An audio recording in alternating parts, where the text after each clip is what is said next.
루카가 전한 거룩한 복음입니다. 주님 영광 받으소서. 그때 예수님께서 바리사이들에게 말씀하셨다. 어떤 부자가 있었는데 그는 자주색 옷과 고운 아마포 옷을 입고 날마다 즐겁고 호화롭게 살았다. 그의 집 대문 앞에는 라자로라는 가난한 이가 종기투성이 몸으로 누워 있었다. 그는 부자의 식탁에서 떨어지는 것으로 배를 채우기를 간절히 바랐다. 그러나 개들까지 와서 그의 종기를 핥곤 하였다. 그러다 그 가난한 이가 죽자 천사들이 그를 아브라함 곁으로 데려갔다. 부자도 죽어 묻혔다. 부자가 저승에서 고통을 받으며 눈을 드니 멀리 아브라함과 그의 곁에 있는 라자로가 보였다. 그래서 그가 소리를 질러 말하였다. 아브라함 할아버지, 저에게 자비를 베풀어 주십시오. 라자로를 보내시어 그 손가락 끝에 물을 찍어 제 혀를 식히게 해 주십시오. 제가 이 불길 속에서 고초를 겪고 있습니다. 그러자 아브라함이 말하였다. 얘야, 너는 살아있는 동안에 좋은 것들을 받았고 라자로는 나쁜 것들을 받았음을 기억하여라. 그래서 그는 이제 여기에서 위로를 받고 너는 고초를 겪는 것이다. 게다가 우리와 너희 사이에는 큰 구렁이 가로놓여 있어 여기에서 너희 쪽으로 건너가려 해도 갈 수 없고 거기에서 우리 쪽으로 건너오려 해도 올 수 없다. 부자가 말하였다. 그렇다면 할아버지, 제발 라자로를 제 아버지 집으로 보내주십시오. 저에게 5 형제가 있는데 라자로가 그들에게 경고하여 그들만은 이 고통스러운 곳에 오지 않게 해 주십시오. 아브라함이 그들에게는 모세와 예언자들이 있으니 그들의 말을 들어야 한다 하고 대답하자 부자가 다시 안 됩니다 아브라함 할아버지, 죽은 이들 가운데에서 누가 가야 그들이 회개할 것입니다 하였다. 그에게 아브라함이 이렇게 일렀다. 그들이 모세와 예언자들의 말을 듣지 않으면 죽은 이들 가운데에서 누가 다시 살아나도 믿지 않을 것이다. 주님의 말씀입니다.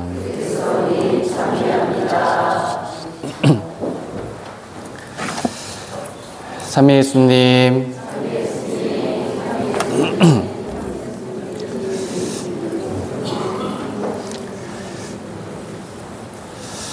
오늘 이렇게 뵈니까 다들 이제 반팔을 거의 다 안 입으셨네요.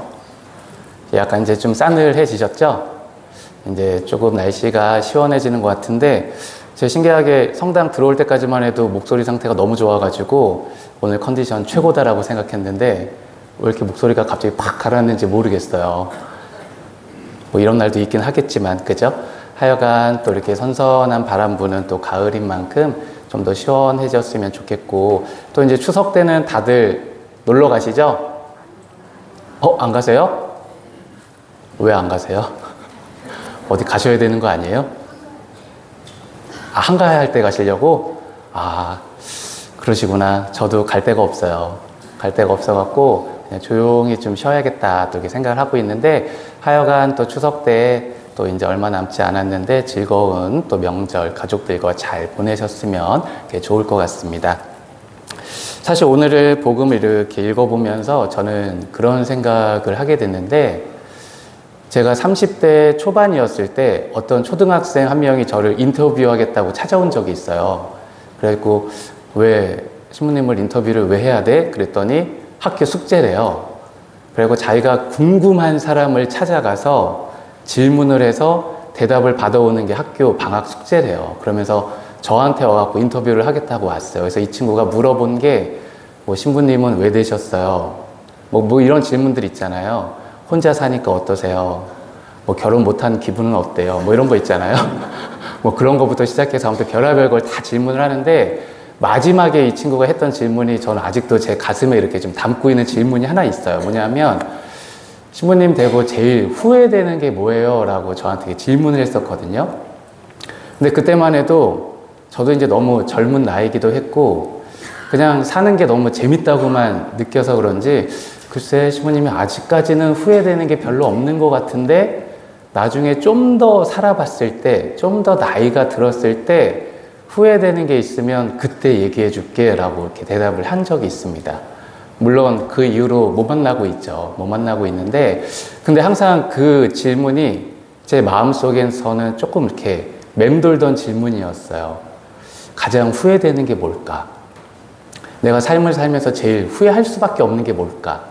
요즘에도 이제 그러한 질문에 대해서 저도 이렇게 끊임없이 생각을 해봤는데, 사실 오늘 복음이 저를 가장 후회하게 생각했던 그 말씀이 오늘 이 복음의 내용인 것 같아요. 라자로라는 어떻게 보면 정말 가난하고 불쌍한 사람이 있었고, 그리고 또 부자가 있다고 그러죠.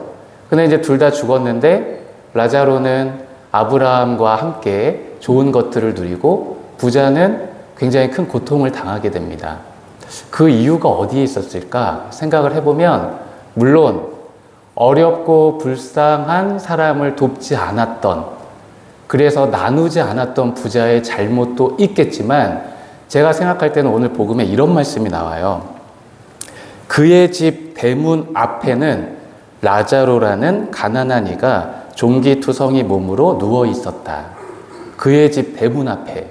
이것은 무슨 얘기냐면 멀리 떨어져 있던 내가 모르는 힘들고 어려운 사람들이 아니라 그냥 집 밖에 나가면 바로 보이는 우리 집 문 앞에 있는 가장 가까운 사람, 그 사람을 돕지 못했을 때 사실은 죽고 나서 하느님이 그에 대한 벌을 내리고 계신 모습을 우리가 볼 수가 있습니다.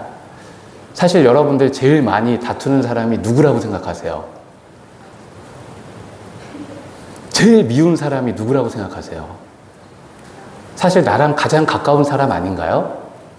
사실은 제일 멀리 있는 사람은 뭐 관심이 없어서 그럴 수도 있지만 굳이 나하고 그렇게 싸울 필요도 없고 그 사람하고 내가 뭐 한다고 해서 뭐가 없어요. 근데 이상하게 유독 가장 가까이 있는 가족들하고는 그렇게 다투고 싸우고 서로 미워하고 같이 못 살겠다 하고 우리가 그런 모습이 너무나 많습니다.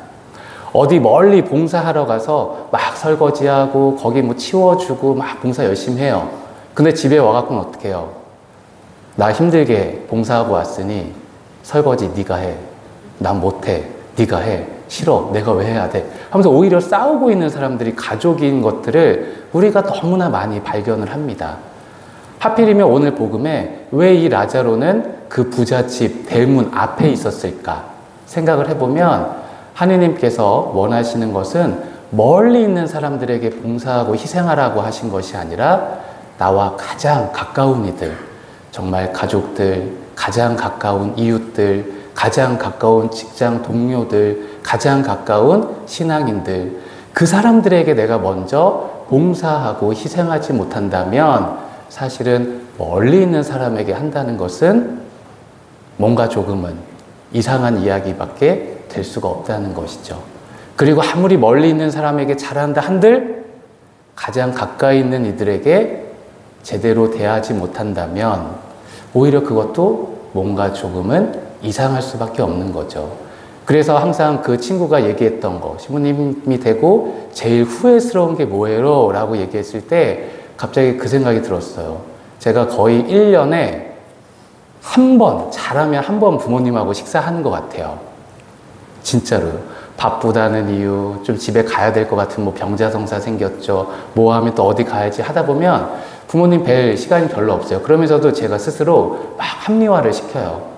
바쁘니까, 그래도 뭐 교우들이 찾으니까, 내가 해야 되는 일이니까.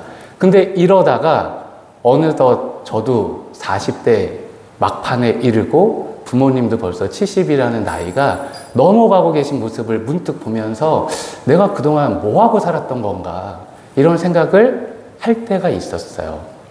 그만큼 내가 내 이웃들, 정말 내 가족들, 내 문 앞에서 함께하고 있는 이들에게 먼저 사랑을 베풀고 그들에게 먼저 희생하고 봉사해야 하는 삶을 우리가 살아가기 위한 노력들을 해야 되지 않을까, 이러한 생각을 참 많이 하게 됐습니다. 추석 때 또 가족들 만나시면 많이 싸우시죠? 또 싸우실 거죠? 또 욕하실 거 아니에요? 내가 왜 아직도 이 집안에 와갖고 설거지를 해야 돼? 내가 아직도 왜 이렇게 음식을 해야 돼? 그렇지만 지금 생각해보면 그렇게 봉사하고 희생할 수 있는 가족들이 있다는 것이 얼마나 소중하고 얼마나 감사한 일인가. 나의 집 대문 앞에 항상 나와 함께하고 있는 그러한 이웃들이 있다는 것이 얼마나 좋은 일인가. 그것을 우리가 좀 느껴봤으면 좋을 것 같아요. 그래서 이번 추석에 어차피 다음 주 미사 때는 많이도 없으실 것 같아요. 여기저기 가신다고 또 빠지실 거잖아요. 그죠?